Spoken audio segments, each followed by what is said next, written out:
والیتاما، اور جو یتیم ہیں، والمساکین، اور جو مسکین ہیں ان کے ساتھ تو حسن سلوک کرو۔ کسی بھی سماج کے اندر یہی لوگ رہتے ہیں، ان کے ساتھ حسن سلوک کرنے کا حکم دیا گیا۔ والجار ذی القربى، اور والجار الجنب والصاحب الجنب وابن السبیل، فرمایا کہ تم اپنے پڑوسی رشتہ داروں، اجنبی ہمسایہ، پہلو کے ساتھی، مسافر، لونڈی، غلام کے ساتھ حسن سلوک کا معاملہ کرو۔ کہا کہ یہ سماج کے اندر رہنے والے لوگ ہیں، ان پر تمہاری ذمہ داری ہے کہ ان کے ساتھ حسن سلوک کا معاملہ کیا جائے۔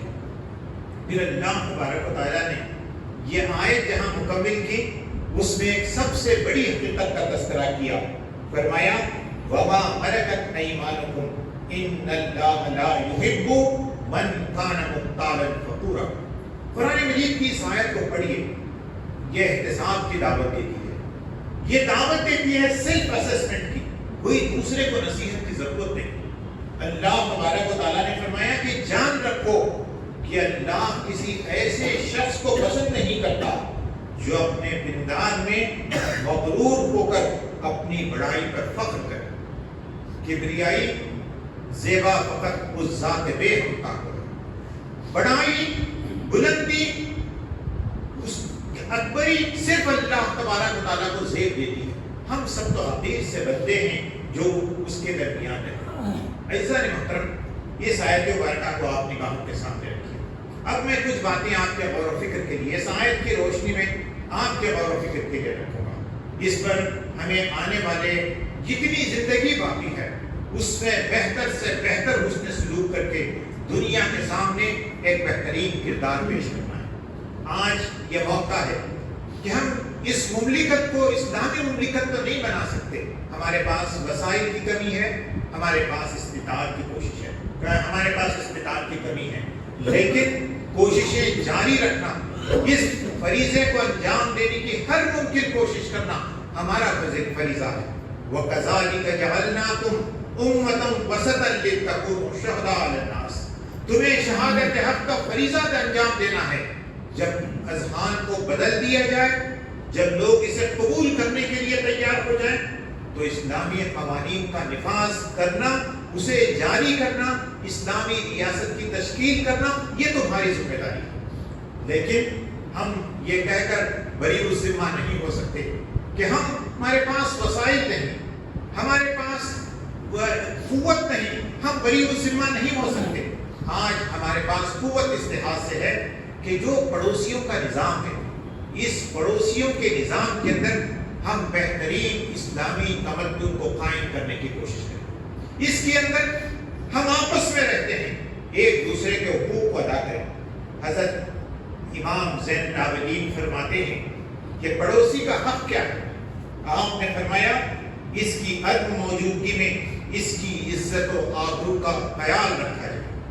آج کے زمانے میں پڑوسی کہاں چلا جائے تو دنیا یہ سمجھتی ہے کہ وہ اس پڑوسی کے ساری چیزیں میرے لیے جائز ہیں۔ اس کے گھر میں تان جان کرنا، اس کے بارے میں جاننے کی کوشش کرنا، اسے بدنام کرنے، اسے نقصان پہنچانے کی کوشش کرنا۔ اسلام جس ورلڈ ویو کو دنیا کے سامنے پیش کرتا ہے، دنیا کا ازم سے دوسرے ورلڈ ویو کو پیش کرتے ہیں، لیکن اسلام جس ورلڈ ویو کو پیش کرتا ہے وہ یہ ہے کہ پڑوسی کا حق یہ ہے کہ اس کی عدم موجودگی میں اس کی عزت و آبرو کی حفاظت کی جائے۔ پھر فرمایا اگر وہ تمہارے درمیان موجود ہو تو تم اس کا احترام کرو۔ آج آئے دن لوگوں کو پریشان کرنا، اسے نکو بنانا، اسے مذاق کرنا ایک عام سی بات ہو گئی ہے۔ حضرت زین العابدین فرماتے ہیں کہ قرآن کی تعلیمات میں دوسرا اہم ترین تعلیم یہ ہے کہ اگر وہ تم اہل ایمان کے درمیان موجود ہو، تمہارا پڑوسی، چاہے وہ مسلم ہو یا غیر مسلم، اس کا احترام کیا جائے، اسے اکرام کیا جائے، ہر حال میں اس کی مدد کی جائے اور اس کی معاونت کی جائے۔ آدمی کسی بھی وقت کسی بھی مددگار کا مستحق ہو سکتا ہے۔ ایک پورے وسائل کو رکھنے والا، پورے نظام کو سنبھالنے والا بھی وہ ضرورت مند ہو کر کبھی بھی کسی وقت بھی آ سکتا ہے۔ گیس کسی کے ہم تک ہو سکتی ہے، کوئی بھی شخص ایکسیڈنٹ کا شکار ہو سکتا ہے، کوئی بھی شخص کسی بھی حادثے کا شکار ہو سکتا ہے۔ فرمایا زین العابدین نے، آپ نے فرمایا کہ قرآن یہ بتاتا ہے کہ ہر حال میں اپنے پڑوسی کی مدد اور اس کی معاونت کی جائے، اس کے رازوں کی ٹوک میں نہ رہا جائے کہ وہ کیا کر رہا ہے، اس کے گھر کے لوگ کیا کر رہے ہیں، اسے تلاش کرنا، جاننے کی کوشش کرنا اسے منع کیا گیا۔ قرآن مجید میں اور احادیث کے اندر اس بات کی بڑی تفصیل کے ساتھ بیان کیا گیا ہے کہ اگر کوئی شخص تمہارے گھروں میں جھانکنے کی کوشش کرے، دیکھنے کی کوشش کرے، تو فرمایا گیا کہ تمہیں اجازت ہے کہ تم اس کی آنکھ پھوڑ دو۔ قرآن مجید نے پرائیویسی کا کتنا بڑا حق دیا ہے، آپ اندازہ لگائیے کہ کوئی شخص کسی کی بے خبری کے اندر کسی کے گھروں میں جھانک رہا ہو، دیکھ رہا ہو، تو فرمایا کہ تمہیں اختیار ہے کہ اس کی آنکھ پھوڑ دو، تمہیں کوئی سزا نہیں، تمہیں وہ کسی کہ وہ سزا کا مستحق ہے، تمہیں اس کی اجازت ہے۔ اللہ کے رسول صلی اللہ علیہ وسلم نے فرمایا کہ اپنے گھروں کی دیواروں میں دریچے ایسے جگہ پر نہ لگاؤ جس کے ذریعے سے تمہارے پڑوسی کا حق کے پرائیویسی متاثر ہو جائے، اس کے گھروں میں جھانکنا، اس کے گھر کے اندر دیکھنا آسان ہو جائے۔ اللہ کے رسول صلی اللہ علیہ وسلم نے فرمایا چھتوں میں جاتے ہوئے احتیاط پر تو کہیں ایسا نہ ہو کہ جب تم اپنی چھت پر چلے جاؤ اور وہاں اپنے پڑوسی کا اندرون خانہ، اس کے گھر کے ایسے مناظر جو وہ دکھانا نہیں چاہتا، وہ پرائیویسی کا اس کا حق ہے، لیکن تم اپنی آنکھوں سے، ننگی آنکھوں سے اسے دیکھ لے گا۔ فرمایا امام زین العابدین نے کہ تم اس کے رازوں کی ٹوک میں نہ رہو، اس کی کمزوریوں کو تلاش نہ کرو، اور اگر چاہ کر اس کے عیب معلوم ہو جائے تو تم محکم اور مضبوط قلعہ بن کر گبیز ڈھال بن جاؤ۔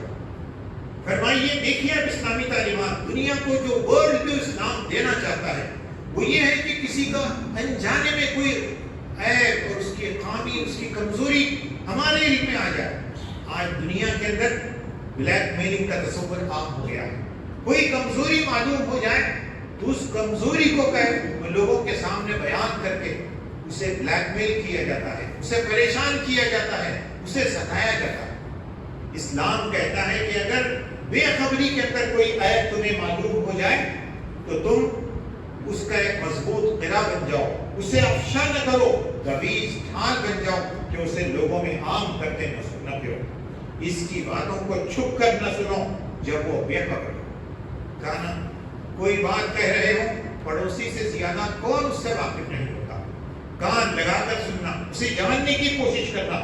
کہا گیا کہ تم اس کی باتوں کو چھپ کر نہ سنو جب وہ بے خبر ہو، سختیوں اور مشکلات میں اسے اکیلا نہ چھوڑو۔ آئے بھی مشکلات، کوئی نہ کوئی الزام لگا کر اسے پریشان کیا جاتا ہے پڑوسی کو، ایسے موقع پر پورا سماج اور سوسائٹی اس کے حق میں کھڑا ہو جائے، اس کی لفظوں کو درگزر کرو، گناہوں سے چشم پوشی کرو، اور اگر نادانی میں کوئی وہ غلط حرکت کر جائے، اسلام جن باتوں کا حکم دیتا ہے اس کا اندازہ لگائیے کہ اگر نادانی میں، ناسمجھی کے اندر وہ کوئی غلط حرکت کر جائے تو تم اپنے علم اور بردباری سے اسے محروم نہ کرو۔ اس نے غلط حرکت کر دی جانے میں اب وہ سارے چیزوں سے محروم ہو گئے۔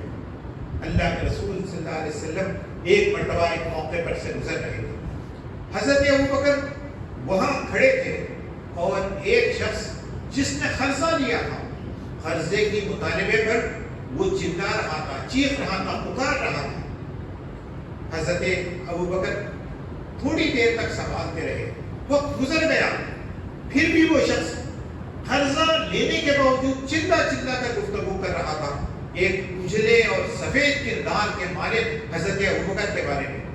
تو انہوں نے کہا کہ آج کے بعد سے میں انہیں قرضہ دینا بند کر دوں گا، ان کی مدد اور تعاون کرنا ختم کر دوں گا۔ اللہ کے رسول صلی اللہ علیہ وسلم نے حضرت ابوبکر سے مخاطب ہو کر فرمایا، جو کمزور، جو مجبور تمہارے درمیان رہتے ہیں، کیا تم ان کی مدد کرنے سے اپنے ہاتھ اوپر اٹھا لو گے؟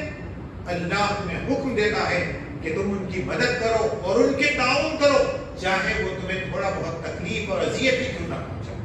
آپ اندازہ لگائیے کہ اسلام کس بات کی حکم دیتا ہے، تم اس کے لیے خیر و سلامتی کا ذریعہ بنو۔ اگر وہ تم گالیوں کے زد میں ہو، مکر و فریب کا شکار ہو رہا ہو تو تم اسے ناکام بناؤ۔ ہمارے محلے، ہمارے پڑوسی اگر اس قابل ہو جائیں تو آپ اندازہ لگا سکتے ہیں کہ وہ سماج اور وہ معاشرہ کس قدر مضبوط اور کس قدر وہ بہترین ہوگا۔ اللہ کے رسول صلی اللہ علیہ وسلم نے ارشاد فرمایا کہ پڑوسیوں کے حقوق کیا ہو۔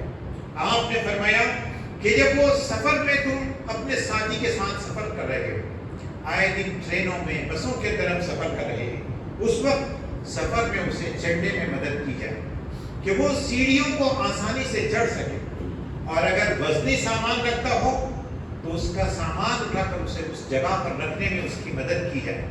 اگر سفر کے دوران کھانے کا وقت آ جائے تو تمہیں چاہیے کہ تم انہیں کھانے میں شریک رکھو، اور اگر سفر کے دوران سونے کا وقت آ جائے تو تم مدد کرو کہ وہ آرام کر سکے۔ اس کی عدم موجودگی میں اس کے سامان کی حفاظت کرو، اور اگر وہ کسی مشکل کو پریشانی سے لاحق ہو جائے تو ہر ممکنہ حد تک اس کی تعاون کیا کرو۔ اس کوئی ایسی حرکت نہ کرو جس کی وجہ سے اسے پریشانی ہو۔ پھر یہ بات بھی فرمائی گئی کہ تم سفر کر رہے ہو تو سفر دونوں کے لیے صحبتوں کا ایک ذریعہ ہوتا ہے۔ آدمی گھر کو چھوڑ کر، اس کی آسائشوں کو چھوڑ کر سفر کر رہا ہوتا ہے، مشکلات ہوتے ہیں، بھوک لگ جاتی ہے، پانی کی پیاس لگ جاتی ہے، بیٹھنے کے لیے آرام دہ جگہ نہیں مل پاتی۔ فرمایا گیا کہ سفر کو خوشگوار بنانے میں اپنے پہلو کے ساتھی کا خیال رکھا کرو، اس سے بات چیت کرو تاکہ سفر خوشگوار انداز میں گزرے۔ خوش گفتاری، ملنساری، ہمدردی کے ذریعے اس رفاقت کو جو کہ کچھ گھنٹوں پر مشتمل ہوگی، کچھ 2-4 گھنٹوں پر مشتمل ہوگی، اس رفاقت کو تم ہمیشہ کی دوستی اور ہمیشہ کی دوستی کے اندر بدل دو۔ عزیزان محترم، یہ کون سے باتیں ہیں جسے فرمایا گیا؟ اللہ کے رسول صلی اللہ علیہ وسلم کی احادیث کو پڑھتے ہیں تو معلوم ہوتا ہے کہ آپ نے فرمایا کہ اپنے پڑوسی کے قواعد سے آگاہ رہو۔ آج دنیا نے اس کے ازمس نے، انسانی ذہنوں نے جو نظام دیا ہے، اس کے اندر مائنڈ یور بزنس،